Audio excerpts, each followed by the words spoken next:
Hey guys, thank you so much for tuning into this week's episode of the podcast. If you haven't yet, please subscribe to our YouTube channel. We're trying to grow our channel, and as we continue on with the podcast, we want to start new forms of content. We want to start posting our work here on YouTube. So if you want to see some of that and continue supporting the podcast, please subscribe. Enjoy the episode. All right, hello everybody, and welcome back to another episode of the Exordia Creative Podcast. Hope you're doing well. Hope you're feeling refreshed after a weekend. Today, we've got a lime bubbly, so let's crack it. Why lime today? Dude, I've got so many options over there. I've got blackberry, cherry, lime, orange. We are fully stocked, which I love. I love having a little bit of variety in my life, a little bit of spice. We don't even, grapefruit who? Yeah, or strawberry. Strawberry, get out of here. Get out of here with strawberry. When is Bubbly going to come up with a lemon? Lemon would be nice and refreshing, or a lemon lime bubbly. Yeah, Ooh. Simple, but classic. Yeah, absolutely. So, guys, we're going to kick this off. The podcast background is going to be changing, probably in the new year, if all goes according to plan. We're going to be having a new background. We're moving offices. It's a big move. It's all the way across the hallway. So it's like 20 feet. It's like 20 feet. So 5 people, 2 hours, we'll be out of here.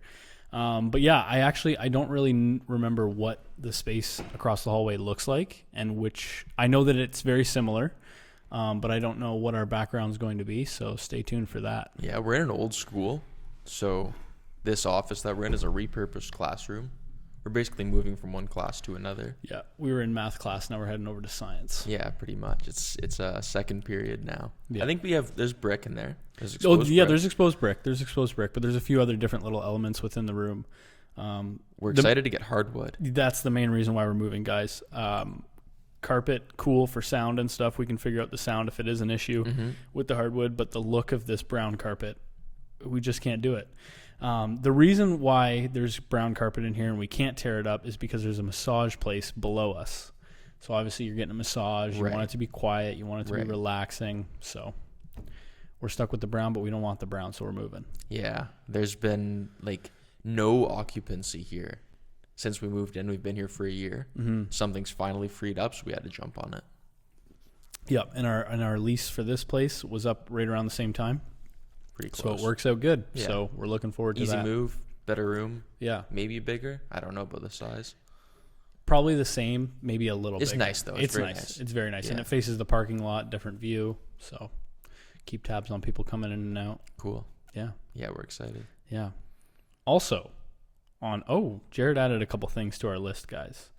Let's talk a little bit about a new form of advertising that we're getting into ourselves, how we're going to advertise ourselves. Right. So I was scrolling through Facebook the other day, and I saw a billboard spot that became available, and it's a great spot. McDonald's drive-through, Andy's place, you know it, and it's a 4x8 sign, and so we're getting a billboard. Yeah, you've seen it. If you live in Chatham, you already know the morning coffee, late night snack run, whatever it is. It's on Andy's place, the pizzeria, I think. So, yeah, we're going to have some signage there. Yeah. We have about a month to come up with the creative for what we're going to do. We just signed the agreement today. Yep. So we're going to have some fun thinking about what that's going to look like. Yeah, and please, by all means, guys, in the comments, if you want, let us know what you think we should put on the sign. We have a few ideas that we're thinking about. Yeah. I think we should keep it quiet for now. What kind of ideas we have? We're going to keep it quiet, but I would love to hear some ideas from you guys. From a digital marketing perspective, buying a billboard might seem a little weird, but we're going to have some fun with it, so that'll be fun. Yeah, maybe tie in like a contest or so much we can do with it. Yeah, yeah. And then on the note of marketing too, I was up last night and I having pillow talk with my wife, and I'm like, I wonder how many people check their emails every day. She was going through her emails or whatever before bed, and I'm like, do you check your email every day? She's like, yeah, I do, at least once a day. And I'm like, okay, fair enough. So I go down this rabbit hole and I look into emails and email marketing and all that kind of stuff. Yeah. So before I tell you these statistics, I want you to guess. You can either leave a comment or you can just think in your head, whatever you want to do. So, number 1, how many daily active users? So that's everybody that interacts with their email every single day. There are 3.9 billion daily active users on email. and then there's over 5 billion active email accounts in total, which is nuts. So that's a lot of people checking their email at least once, twice a day.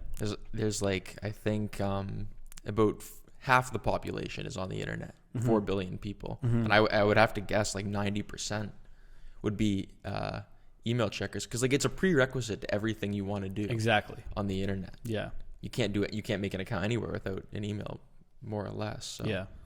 So that was super interesting.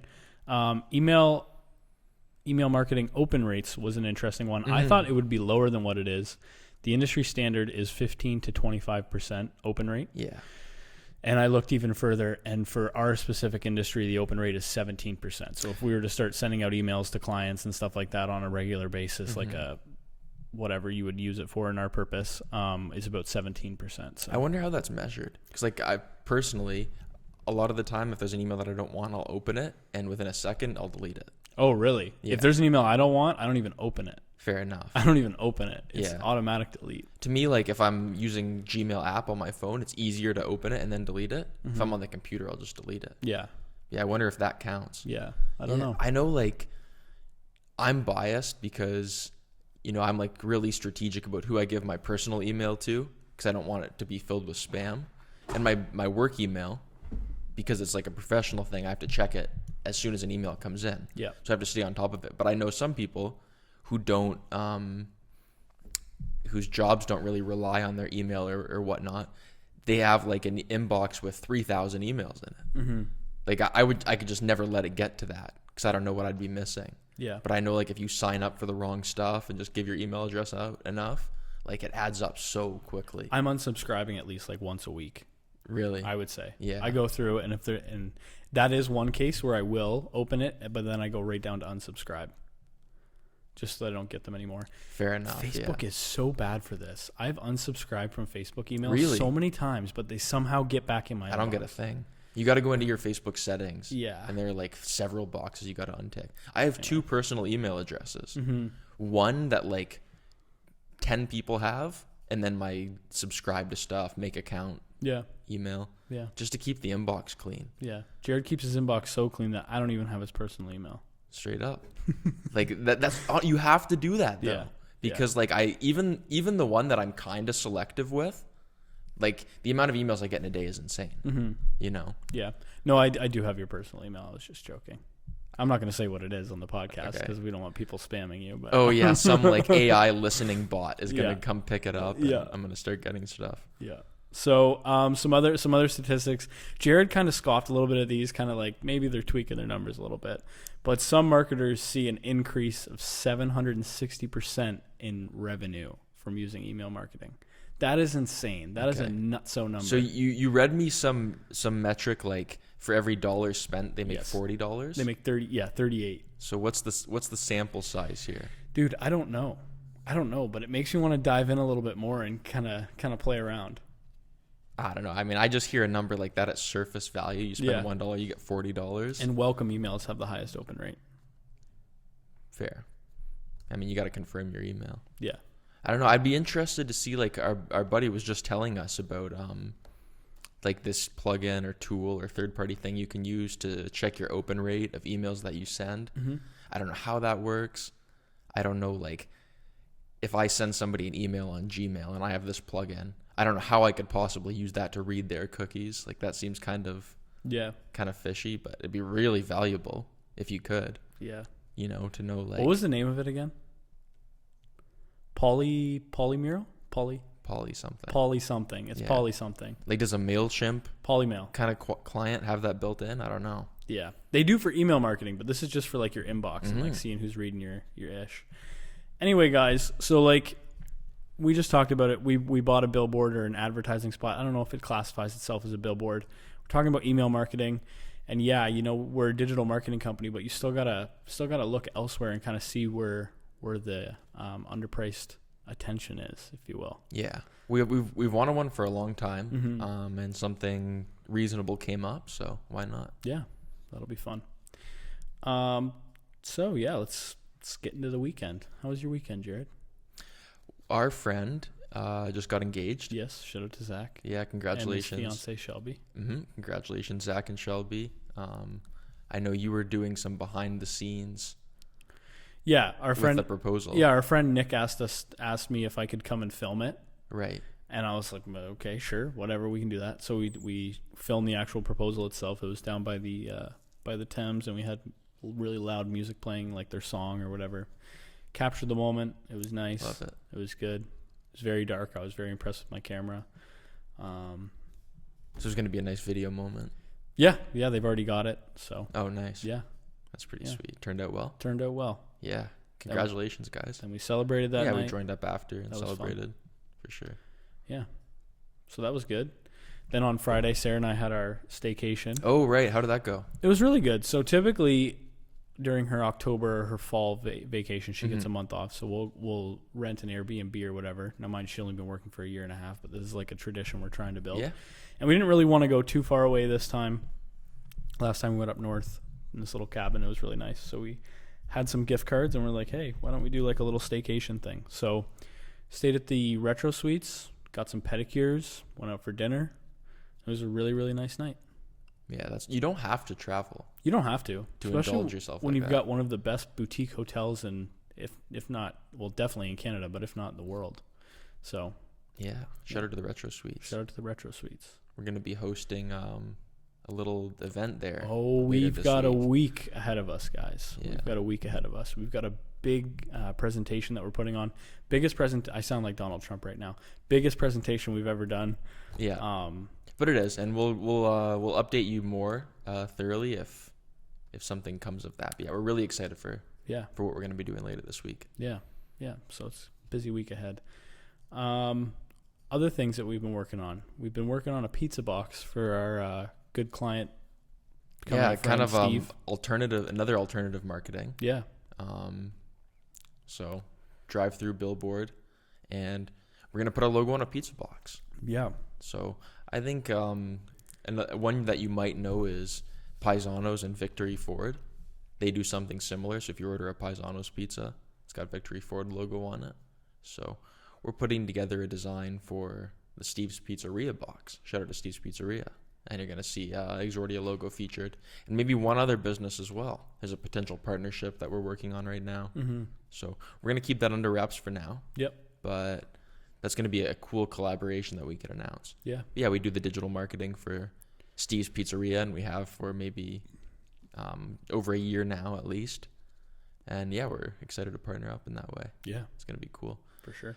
One interesting thing about it that I didn't think of until Steve, the owner of a pizzeria, brought it up is that when he's out walking his dog, going for a walk or whatever in town, he's looking into people's recycling bins, like not some creepy thing, but if it's on the curb and you're walking by the sidewalk, you can see, and he'll look at the pizza boxes and try to get an idea of where people are getting their pizza from. Because as a business owner, like that's his way of getting intel. Yeah. You know, he'll look in somebody's recycling bin and say, why is that not a Steve's Pizza? Yeah. But you can't tell a Steve's Pizza right now because it's a blank box. Right. So that'll change. Yeah. So it's a different type of real estate. Like obviously it's, you bring it into your home and you're going to notice the logos and you're going to notice the design. Mm-hmm. But just going for a walk, like you do notice that if you see pizza boxes. Yeah, I'm ashamed to say that I do that too. What do you notice are some of the most popular ones? Unfortunately, it's a lot of the big chains. Pizza Tony, Pizza Tonight occupies a lot of recycling bins. But Domino's, that's a big one. Really? That's a big one. Fair enough. See, I notice Pizza Tonight. Yeah. All the time. Yeah. I wouldn't say Constantino's if you're on the south side. Yeah. If you're walking around the south side, Constantino's, Pizza Tonight. I mean, you say they're big chains, but that's still like small business. Domino's? No, they dominate. I was talking about Domino's. Right, but Pizza Tonight, Constantino's. Yeah, no, they're not big pizza. Right. Like these local pizza brands have such a presence here that, like, for example, Pizza, a Canadian staple, cannot compete in Chatham. Yeah. We ran Pizza out of town. That's kind of insane, isn't it? It's nuts. Like if you go to any other city, there's an unfortunate amount of pizzas. There's too many pizzas. Yeah. We used to have one in Chatham. Yeah. We still do on some like highway outskirt road in a gas station. Oh, that's right, we do. But you can just pick up the slice there, right? Oh, no. They have like a little one in there. The point being, it's on like the outskirts of town off of the highway. Yeah. But like Pizza can't survive in Chatham. I don't know how better to describe. This is the best way to describe it. Pizza in Chatham is big pizza. Yeah. It's just big business here. Pizza's big business in Chatham. So there's like a dirty underworld to the competition and so many inner workings, so many families interchanging with other families, and there's a lot. There's a lot to unpack. We get a little peek at that side of things with our relationship in the pizza industry here, but yeah, what a everybody wants a piece of the pie. Yeah, you could say. This is a pun episode. Yeah. Yeah. So I wanted to touch on something. It was something that I was thinking about the other day, and I don't want to toot my own horn, but here we go. What do you think about self-sabotage? Things are just going a little too well right now, and I'm just waiting for something bad to happen. Do you ever feel that way? How am I going to screw this up? It's funny that you bring that up, because I heard an interesting analogy recently. It's like, it's very easy to gain momentum when you're running downhill. Mm-hmm. When things are going well, you could say you're running downhill. Your environment is in your favor. It's very easy to gain speed. And sometimes you get a little fast, and, you like to skateboard. You know what it's like to get like speed wobbles and stuff like that. And sometimes it can get a little overwhelming when things start to go a little too well, or you start to go a little too fast, right? Yeah. And, it's tempting to want to bail. Yeah. And just, if you're on a skateboard, just jump off the skateboard because you're going too fast. You're not comfortable with it. Mm-hmm. And it can be overwhelming. And I think that's like a really valid concern. If you're going at a speed that you've never been before, then the temptation to bail is high. But also, like, you're not going to be going downhill forever. No. The uphill is coming. Yeah. So you should try your best to maintain some of that momentum, because when the uphill comes, you're going to need it. Yeah. And if you bail, you're going to have to start from scratch. Yeah. And you're not going to get that momentum. So it's funny you bring that up, because I just heard that and kind of resonated with it the other week. Yeah. What do you think? If I look back in my life, sometimes I've self-sabotaged because like you said, you want to jump off the skateboard. I don't know. Things are just going really well. And if I can secure this one brand deal that I've been working on for like the last month, that's just going to be the icing on the cake. But even if I don't get that, like, it's still like, it's been crazy, crazy good. In the comments, if you guys know anything or you want to put your 2 cents in on self-sabotage when things are going well, it's an interesting thing. And I think some personalities do it more than others. But anyway. What do you mean by that? Some personalities? Like, some people are more apt to self-sabotage than others. Like, you almost don't feel like you deserve the good that's coming to you or whatever. Yeah. Imposter syndrome. Yeah. And I think a lot of people, we don't talk about it, but a lot of people have that, the imposter syndrome. Mm-hmm. So it's kind of like, is it like an opposite to like narcissistic personality? Do you think, like, some people think they're entitled to things that maybe they don't have or they don't deserve, whereas some people think, who am I to deserve this? Yeah, like that. I don't know. I just wanted to bring it up. I'll be honest, like, I feel like I have a little bit of both, and neither of them are good things probably. Yeah. But sometimes I feel like, oh, that should be me. Sometimes I feel like I don't deserve this. Yeah. Who gave me this? Yeah, exactly. Probably healthy to have a balance of the two. Yeah. And try to stay somewhere in the middle. Mm-hmm. Anyway, so that was just another thought I've been having over the last couple days. I don't have any advice. I don't really know how to deal with it. Yeah, I just wanted to bring it up because I'm sure some people can resonate with that, and they can identify. You're not alone if you're feeling imposter syndrome, or you're feeling like you might self-sabotage some amazing thing that's going on for you right now. As humans, we seek comfort. We do. And even if the discomfort is like some new level of success or whatever it may be, it's still uncomfortable in some way. Mm-hmm. Especially if you think, oh, who am I to deserve this? Or it's crazy. Yeah. So that's that. Nutrition plan's still going well. Good, yeah. Had my treat meal over the weekend. What did you have? For dinner, I had filet mignon, and then we got bruschetta as a starter. So that was our little bit of bread. That's fun. Yeah. But the meals today have been awesome. Oh, because you're doing a low carb thing, right? Yeah. So we're back on the train. I had vegan cheese with some eggs this morning, And then snack was beet chips with some almonds. Nice. Lunch was this buffalo bowl. So it's like grilled chicken, quinoa, baby spinach. And then you can do like a tablespoon of hot sauce and what is it called? Some kind of butter. It's like healthy butter or whatever. Throw some butter on there and then that's your meal. It was really good. Then I've got a shake in the fridge that I'm a little bit nervous about drinking. Are you doing dairy free? It is dairy free. What's the butter? I don't know what it's called. It's some kind of butter though. Tahini? I don't know what it is. I'll have to look into that. Like a nut butter? Maybe. I don't know. Anyway, that sounds really good. All those meals and snacks. It's been feeling good, and I'm getting back into actually lifting this week too. So keep you guys posted on that. But this has been really fun. I'm starting this week. Excellent. That's exciting. Yeah, I'm going to be using the plan that you sent me. Okay. So I've been trying to hype Quinton up for a few weeks now. Yeah, because I've just been running. Yeah. So, and my running partner is not too reliable. I know I could go run myself, but it's always fun to have a buddy. For sure. So. Yeah. That inner motivation. Yeah. It's good. Yeah. What's new with you? Any updates?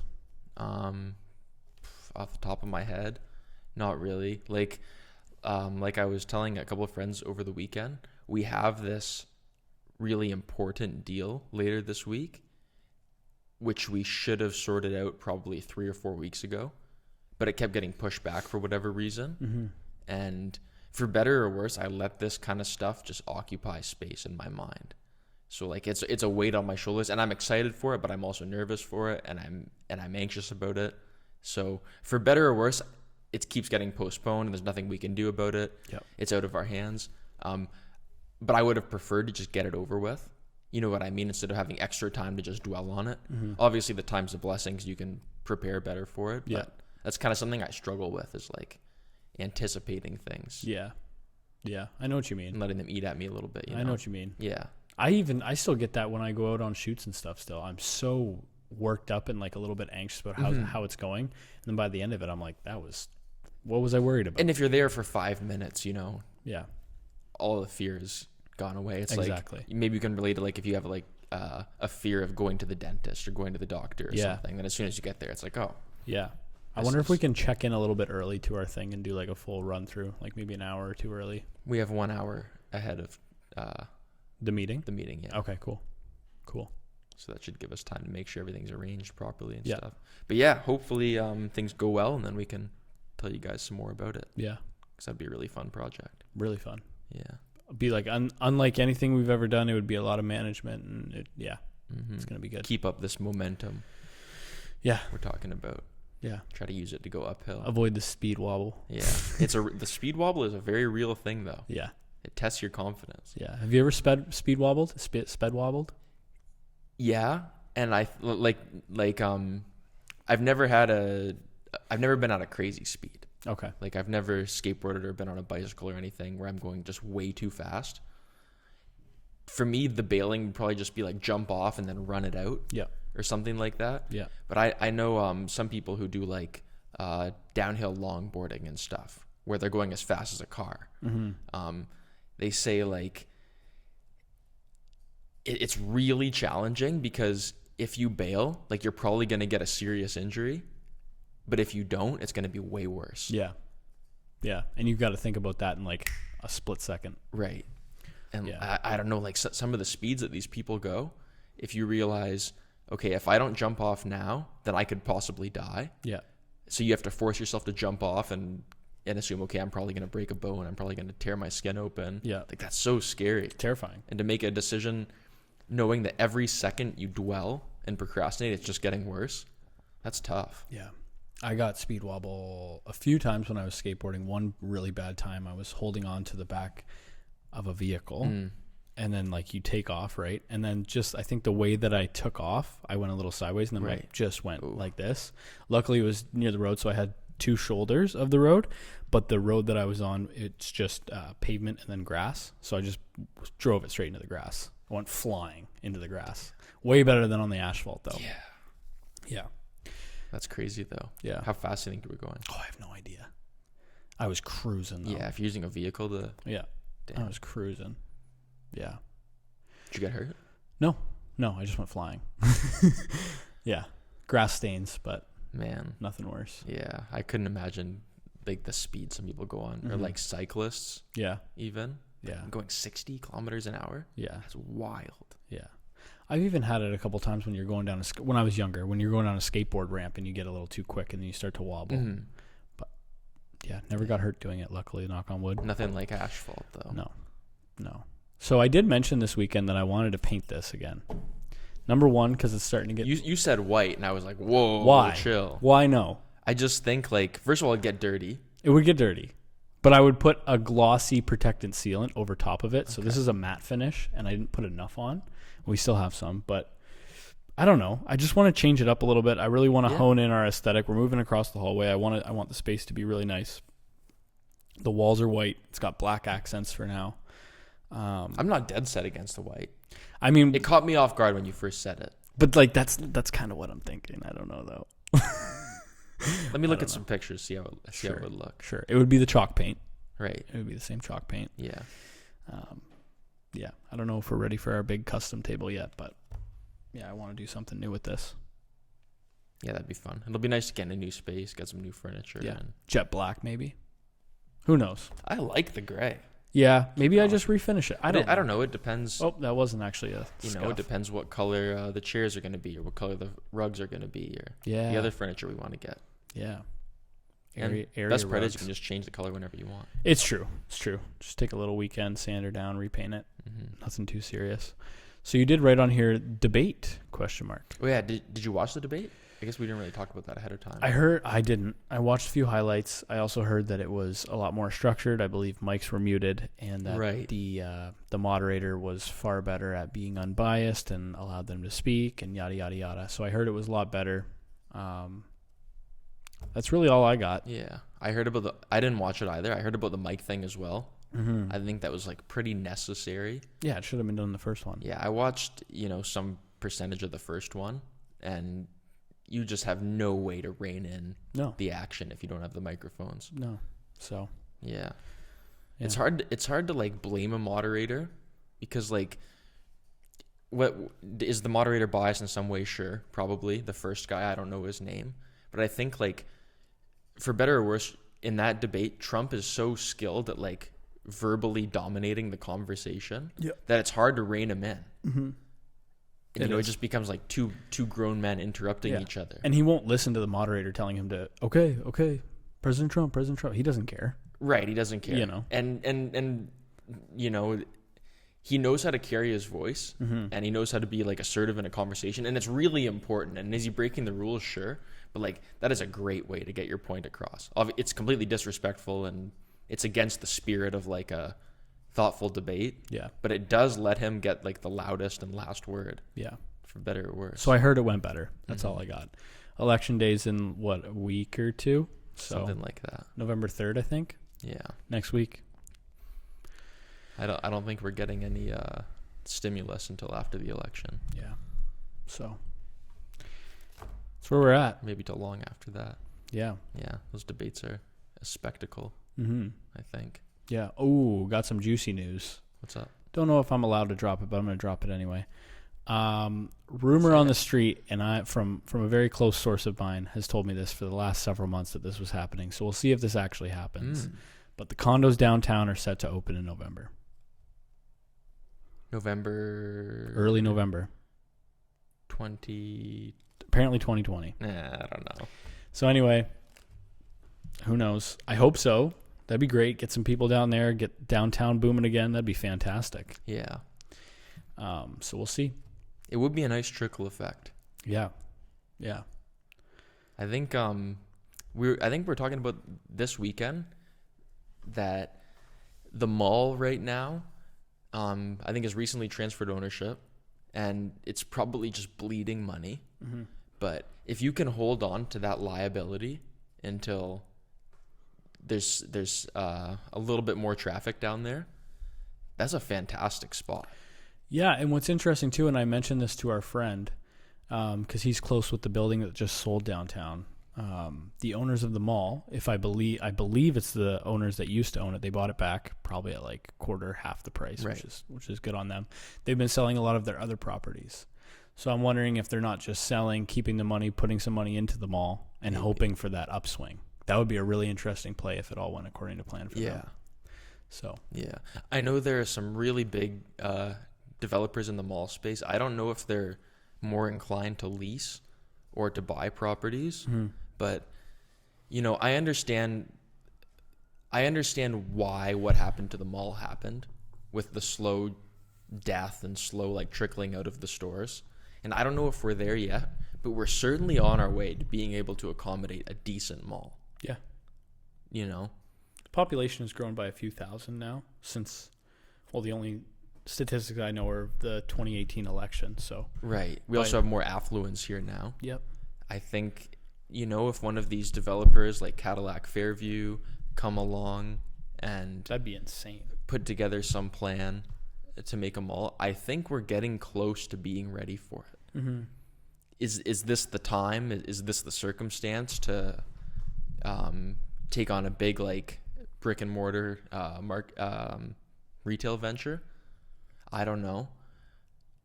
But there are a lot of very successful malls in Ontario. There are. That do very well. Absolutely. Yeah. I'm excited to see what happens. And our friend actually, who he's from Chatham, but he lives in Toronto now. He's been down for the last little while. And he said one of the things that he's noticed, since he used to live in England too, guy's a big traveler. He said that one of the things that he's noticed is there's a lot nicer vehicles driving around town, which he thinks is an indicator of good growth and people coming down from the GTA. Mm-hmm. Yeah, car spotting is becoming a thing here, so that's kind of fun. Yeah. I've seen some crazy cars. Crazy cars. Chatham is, I think, becoming less of Ontario's hidden gem. Yeah. Than it used to be. Yeah. Like, people are going to find it eventually, and we're starting to see that. Yeah. I think it's really just a matter of time before we get, more development and more immigration here. Yeah. It's already happening. Ideally, it would snowball and start happening a little faster. Yeah. Good time to stake your claim in Chatham. For sure. The way that I like to think about it. Yeah, it's a good way to look at it. Because I do still think that attention and land and business and everything is really undervalued here. Yep. Even though houses are still undervalued. Even though people are complaining about the prices. Yeah. And it's like you're just biased because you had it incredibly well. Exactly. For so long. Exactly. Yeah. This really was a gold mine. Makes me wish when I was in grade 12 that I owned a property. Because some of these people that bought these houses in 2014 or whatever for $179 can now sell for $350 and haven't touched it. Yeah. Haven't even updated a thing. I remember in 2013, my high school economics teacher, shout out Mr. Moran, was ranting and raving about how agricultural land in Chatham had just hit like $4,000, $5,000 an acre. And by the way, Southwestern Ontario has some of the best farming land in the world, arguably. That's another great resource that we have, and another thing that people are flocking to Chatham for. And now it's like between 10 and 20,000 an acre. Yep. Yep. And that's land that is going to be hard to develop on. Yeah. Because the use case for agriculture is so strong here. Well, there's that. And a lot of these new developments that are going on in Chatham-Kent too, a lot of the new homes that people are moving into, their basements are getting flooded and stuff. Because one of the things is when you're building on land, it's important that the dirt and the soil has been set. Oh. Right? So this, for example, the Maple City Homes development, right, that was just a field a year and a half ago. Yeah. So that soil hasn't yet set. So it's going to be interesting to see what happens in the next few years. Are the houses going to sink a little bit? Like, what's going to go on there? So, and that's happened in a few developments over the last little while. Yeah, I don't know. Anyway. I have no affiliation with the developer, and anything I say, take it at surface value because I have no idea. But I've heard that people have less than nice things to say about like the build quality and the quality of the materials. I'm not sure how true that is. I don't know anybody who owns one of the homes. Which developer? I believe it's Maple City Homes. Okay. Some of the like more modern looking houses near my neighborhood. Oh, that's not them. No. You know the ones that are like the side level split. Multi. Right. Yeah. Yeah. So, I've heard mixed reviews, but then again, I don't know anybody personally. Yeah. I've never been inside any of the houses. Nope. so there's not much I can say. Yeah. And again, like it comes down to those are not custom built homes. Those aren't being built by BOMA or Ewald or any of the custom home builders. Right. These guys get contracts. They come, they build all these houses. A lot of them look the same. They use the same measurements for everything. The layout's very similar. Right. So you're getting what you pay for. So yeah, definitely. Yeah. It's pretty divisive, people's opinions on them. Yeah. You either like them or you don't, I feel. Mm-hmm. And I like the design. I think it's kind of cool. Yeah, I like it. It's an interesting neighborhood to do it in because the contrast and the architecture is a little crazy, but yeah, like you go from like 70s or maybe I don't know when 80s. Those probably 80s all the way to now, and it's got like the slanted aspen roofs with the very different, but yeah, I'd be curious to know, like, just to be able to see 30 years from now. Mm-hmm. What those houses are looking like. Yeah. Who knows? Who knows, man? Yeah. I don't mind them, though. I think some of them look pretty cool. Yeah. Yeah. Be cool to check out a staged one. Yeah. Inside. Yeah. See what they look like. Yeah. And there are different plans and stuff. There are like semi-detached, standalone, freeform. There's a lot of new developments here. Yeah. Trying to ease just a little bit of that demand because demand is hot right now. Mm-hmm. All right, Pokemon cards or houses. It's all the same, isn't it? It's true. Yeah. I haven't added to the collection any, by the way. No. I do own a Charizard. Neither have I. I do own a Charizard. Okay. It is not a first edition Charizard. It's not PSA graded, but I checked it out though. It looks pretty cool. I do have a Charizard. Mm-hmm. It's worth a couple bucks, but anyway. It's a start, right? It's a start. On that note, guys, I'm going to wrap it up. Okay. I'm still drinking 4 liters of water a day, so my bladder's just exploding right now. So worth it. Yeah. Okay. We'll see you guys next week. Thanks for listening. Bye.